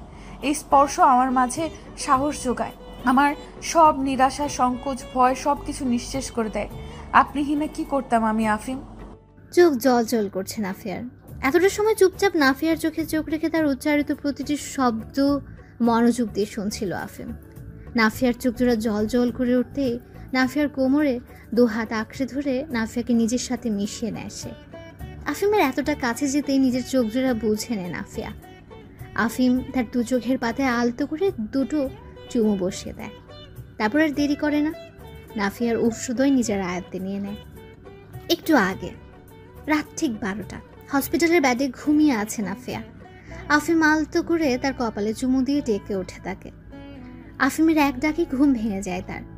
আলতো করে চোখ জোড়া মিলে তাকাতে আফিমকে নিজের অনেকটা কাছে আবিষ্কার করে সে। আফিম ঠোঁটে এক চিলতে হাসি বজায় রেখে নাফিয়াকে উঠে বসতে সাহায্য করে। আধশোয়া হয়ে বসে নিজের চারপাশে চোখ বুলিয়ে নিতে অবাক হয়ে যায় নাফিয়া। পুরো কক্ষটি হরেক কালারের মোমবাতি ও প্রদীপ দিয়ে সাজানো, সেই সাথে তাদের দুজনের অনেকগুলো ছবি পুরো কক্ষ জুড়ে ঝুলিয়ে রাখা হয়েছে। হঠাৎ এসবের কারণ বোধগম্য হচ্ছে না তার। জিজ্ঞাসু দৃষ্টিতে আফিমের দিকে তাকাতে আফিম মুচকি হেসে বলে ওঠে, আমাদের প্রথম দেখা হওয়ার আজ 1 বছর সম্পূর্ণ হলো মিসেস আফিম ইবনান। সেই সাথে এই রাতটি হসপিটালে তোমার শেষ রাত। আগামীকাল আমরা বাসায় ফিরবো। আফিমের কথায় ঠোঁটে বড় একটা হাসি ফুটিয়ে তোলে নাফিয়া। আলতো স্বরে বলে ওঠে, অনেক সুন্দর হয়েছে সাজানোটা আফিম, আমি সত্যি অনেক খুশি হয়েছি। আমাকে একটু উঠতে সাহায্য করুন তো, আমি আমাদের ছবিগুলো দেখতে চাই। আফিম কিছু না বলে নাফিয়াকে সাহায্য করলো। নাফিয়া পুরো ঘর ঘুরে ঘুরে সবগুলো ছবি দেখছে। প্রতিটি ছবিতে কত স্মৃতি, কত শত স্মৃতি মিশে আছে, সব মনে পড়ছে তার। সেই সাথে ঠোঁটে ফুটে উঠেছে হাসি। সবগুলো ছবি দেখে নাফিয়া বলে ওঠে, হসপিটালে এগুলো কিভাবে করলেন? নিজ হাতে সব করেছি, তুমি তো নাক ডেকে ঘুমাচ্ছিলে। ডক্টর ঘুমের ওষুধ দিয়েছিল হয়তো। 2 হাতে নাফিয়ার গাল স্পর্শ করে আফিম বলে ওঠে, ঘুমিয়েছিলে বলেই তো আমার জন্য সুবিধা হয়েছিল, না হয় সারপ্রাইজ দিতাম কি করে। উত্তরে একটু হাসে Nafia. Will you dance Mrs Afim Ibnan? উত্তরে একটু হেসে আফিমের কাঁধে এক হাত রেখে অপর হাত দিয়ে আফিমের হাতের আঙ্গুলে আঙ্গুল গুছে নেয় নাফিয়া। আফিম বাঁকা হেসে রিমোটের সাহায্যে লো ভলিউমে সাউন্ড বক্সে গান ছেড়ে নাফিয়ার কোমর আঁকড়ে ধরে তাকে নিজের সাথে মিশিয়ে নেয়। গানের তালে তালে আলতো দুলতে শুরু করে তারা। উভয়ই ধীরে ধীরে ড্যান্সের স্টেপগুলো করছে, কারণ নাফিয়ার অপারেশন শেষ হয়েছে কেবল 3 সপ্তাহ সম্পূর্ণ হলো। ফজরের নামাজ কায়েম করেই নাফিয়ার বাবা মা অর্থাৎ অব্র সাহেব এবং নয়না বেগম বেরিয়ে পড়েন হসপিটালের উদ্দেশ্যে। প্রতিদিন এভাবে সকালে যান এবং বিকেলে বাড়ি ফেরেন তারা। আফিম থাকতে মেয়ের সেবা যত্ন করার সুযোগ তো তারা পান না, কিন্তু চোখের দেখা দেখে শান্তিটাই পাচ্ছেন। মেয়ের অপারেশনের দিন ঘন্টার পর ঘন্টা কেঁদে অতিরিক্ত দুশ্চিন্তা করে শরীর খারাপ করে ফেলেছিলেন নয়না বেগম। বাবা অব্র সাহেব চাপা স্বভাবের মানুষ, নিজের অনুভূতি প্রকাশ করেন না সহজে। তাই সংসার জীবনে নিজের স্বামীর চোখে শুধু তিনি 3 বারই জল দেখতে পেয়েছেন। প্রথম যখন নাফিয়াকে প্রথম কোলে নিয়েছেন অব্র সাহেব, দ্বিতীয় যখন অব্র সাহেবের মা মারা যান, এবং তৃতীয় নিজ কন্যার এমন অপারেশনে। অতঃপর অপারেশন সাকসেসফুল হওয়ার পর দুজনে যেন প্রাণ ফিরে পায়। নাফিয়ার রোগ ও চিকিৎসা জানবার পর বেশ দুশ্চিন্তা ঘিরে ধরেছিল দুজনকে। প্রথমত নাফিয়ার সুস্থতা, আর দ্বিতীয়ত নাফিয়ার সংসার টিকবে তো। কিন্তু অপারেশনের সময় থেকে এই 3 সপ্তাহ প্রতিদিন তারা হাসপাতালে নাফিয়াকে দেখতে গিয়ে প্রতিদিন নাফিয়ার প্রতি আফিমের ভালোবাসা দেখে মুগ্ধ হয় ও এক বুক প্রশান্তি নিয়ে বাড়ি ফেরেন। চেয়েছিলেন হসপিটালে নয়না বেগম থেকেই নাফিয়ার দেখাশোনা করবেন, কিন্তু তাদের মেয়ে জামাই নিজের বউয়ের পাশ ছাড়লে তো তার বউয়ের খেয়াল সে নিজেই রাখবে। অবশেষে তার জেদের কাছে হার মেনে নেন নয়না বেগম। এখন আর নাফিয়ার সংসার নিয়ে দুশ্চিন্তা হয় না অব্র সাহেব এবং নয়না বেগমের, বরং এ নিয়ে দুশ্চিন্তা হয় যে তারা কিভাবে আল্লাহর শুকরিয়া আদায় করবে। প্রায় 1 মাস পর পুত্র ও পুত্রবধূ বাড়ি ফিরেছে। ভীষণ খুশি সানিয়া বেগম। গৃহ পরিচারিকাদেরকে নিয়ে পুরো ঘরটা চকচকিয়ে রেখেছেন। সেই সাথে খাওয়া দাওয়ার বিশেষ ব্যবস্থাও করেছেন তিনি। তার এমন ব্যস্ততার মাঝে বাড়ির কলিং বেলটি বেজে উঠল। ঠোঁটে হাসি প্রশস্ত করে তিনি এগিয়ে যান দুয়ারের দিকে, এই ভেবে যে হয়তো আফিম ও নাফিয়া ফিরেছে, কিন্তু দরজা খুলতে দেখা পান পরিচিত কিছু প্রতিবেশীদের। ঠোঁটে তাও হাসি বজায় রেখে তাদের সোফায় বসতে বলে নাস্তার বিষয় আদির জন্য রান্নাঘরের দিকে যান সানিয়া বেগম। দাদি সোফায় মেহমানদের সাথে বসেন। একে অপরের খবর নেওয়ার পর্ব শেষ হতে প্রতিবেশীদের মাঝে একজন মহিলা বলে ওঠেন, তা শুনলাম নাফিয়ার অপারেশন হয়েছে। হ্যাঁ হয়েছে, অপারেশন সাকসেসফুল, আলহামদুলিল্লাহ। অপর একজন মহিলা মুখ কালো করে বলে ওঠেন, অপারেশনে পুরো এক পাশ কেটে ফেলা হয়েছে শুনলাম। এমন কথায় দাদিরও মন খারাপ হয়ে যায়। তিনি নিরাশ কণ্ঠে বলে ওঠেন, হ্যাঁ। আমাদের আফিম এত সুন্দর একটা ছেলে, কত মেয়ের মনে রাজ করে তার হিসেব আছে। অভিনয় জানলে চিত্রজগতেও রাজ করতে পারত। আমাদের এমন সোনার টুকরো ছেলে এমন একটা মেয়েকে নিয়ে জীবন কাটিয়ে দেবে। নিজের মনের কথা মতো কথা শুনে দাদির কণ্ঠে জোরালো হয়ে যায়। তিনি সায় দিয়ে বলে ওঠেন, এই বিষয়ে আফিমের সাথে কথা বলতে চাইছিলাম, কিন্তু ছেলেটি কিছু বোঝার চেষ্টা করলে তো। কি যে বলেন খালাম্মা, বুঝবে না কেন? একবারে না বুঝলে বারবার বোঝাবেন। ও বাচ্চা ছেলে, ভালো মন্দের জ্ঞান ওর এখনো হয়নি। যখন হবে তখন আবার মেলা দেরি হয়ে যেতে পারে, তাই বড় হওয়ায় আপনাদের উচিত ওরে বোঝানো। কি বোঝাবে? দেখো বৌমা, এতদিন তো তোমরা সবাই আমাকে একা পেয়ে আমার কথা গায়ে লাগাওনি, কিন্তু এরাও আমার মতোই ভাবছে। ঠোঁটে হাসি টেনে সোফায় বসে পড়েন সানিয়া বেগম। শান্ত স্বরে বলে ওঠেন, মেয়েদের আপনারা কি ভাবেন, শোপিস নাকি ভোগের বস্তু? মেয়েদের দৈহিক রূপ নিয়ে সমাজের প্রতি মানুষের এত কেন চুলকানি? মেয়ে কালো হলে বা শ্যামলা বলে, খাটো হলে বা বেশি লম্বা হলে, মোটা হলে বা বেশি চিকন হলে, নাক বোচা হলে বা খাড়া হলে, সব কিছুতেই তো আপনাদের সমস্যা, সব কিছুতেই আপনাদের হাজারো মন্তব্য। কই ছেলেদের রূপ তো কেউ এভাবে খুঁটিয়ে খুঁটিয়ে দেখেন না, তবে মেয়েদের রূপ নিয়ে কেন সবার এত মাথা ব্যথা? আজ একটু বলেই দিই, মেয়েরা কি আপনাদের কাছে শোপিস নাকি ভোগের বস্তু? এই কথার উত্তরে কেউ কিচ্ছুটি বলে না, সবাই চুপ করে আছে। সানিয়া বেগম আবারও বলে ওঠেন, মানুষকে মানুষ ভাবতে শিখুন।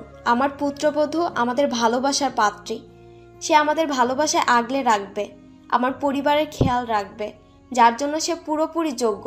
একটি রোগ তাকে অযোগ্য করেনি, তাই আফিমের দ্বিতীয় বিয়ে করানোর কোনো প্রয়োজন আছে বলে আমি মনে করছি না। আপা, আপনি শুধু শুধুই আমাদের ভুল বুঝলেন।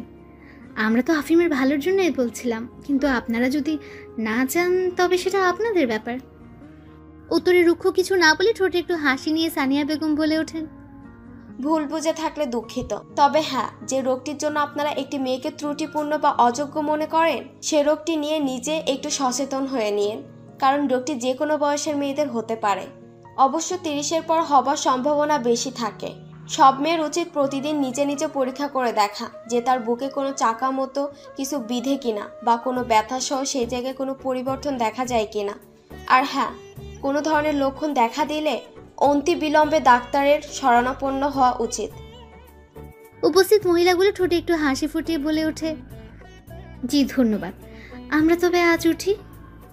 সে কে, এসেছেন কিছু খেয়ে যান। না না আপা, আবার পরে আসবো বলেই সবাই বিদায় নেয়। পেছন হতে নাফিয়াকে জড়িয়ে ধরে বারান্দায় দাঁড়িয়ে আছে আফিম। আকাশপানে দৃষ্টি দুজনার। নীরবতার অনেকটা সময় কাটাবার পর নাফিয়া মৃদুস্বরে বলে ওঠে, শুনছেন? জানেন নেশা কি? হঠাৎ নাফিয়ার এমন প্রশ্নে অবাক হয় আফিম। এমন প্রশ্নের কারণ বোধগম্য হয় না তার। সন্দিহান কণ্ঠে বলে ওঠে, জানেন, নেশা সত্যিই খুব ভয়ঙ্কর। আসক্তি যদি 3য় স্টেজে চলে যায় তাহলে মানুষ এটি ছাড়া বাঁচতেই পারে না। এটি সেবন করার ফলে তাদের মৃত্যু হবে জেনেও মানুষ এই নেশা ছাড়তে পারে না, কারণ এই নেশা মারাত্মক। নেশা ছাড়ার থেকে মানুষের কাছে মৃত্যুটা সহজ মনে হয়। এসব কথা বলে আফিমের দিকে ঘুরে দাঁড়ায় নাফিয়া। আফিমের চোখে চোখ রেখে সে বলে ওঠে, আমিও এক নেশায় আসক্ত। আফিম নামক নেশাতেই আসক্ত আমি, কারণ আফিম বড্ড নেশালো। এই নেশা এতটাই ভয়ঙ্কর যে আমার কাছে মরণ সহজ, কিন্তু আফিম বিনে একটি নিঃশ্বাস নেওয়া দুষ্কর। কথাটি বলে ঠোঁটে হাসি নিয়ে আফিমের বুকে মুখ লুকায় নাফিয়া। আফিমও প্রশান্তিময় একটা হাসি ঠোঁটে ফুটিয়ে নাফিয়াকে শক্ত করে জড়িয়ে ধরে। অনেকটা সময় এভাবে পার হবার পর আফিম বলে ওঠে, চলো ঘুমাবে, এখনো পুরোপুরি সুস্থ হওনি, এত রাত পর্যন্ত জাগা যাবে না। আফিম, আপনি দিন দিন নিরামিষ হয়ে যাচ্ছেন। বিরক্তি নিয়ে বলে ওঠে নাফিয়া। কি?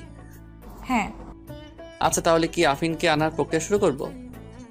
আফিম, নাফিয়া ও আফিমের অংশ। ঠোঁটে হাসি ফুটিয়ে আবারও আফিমের বুকে মুখ গুজে নেয় আফিয়া।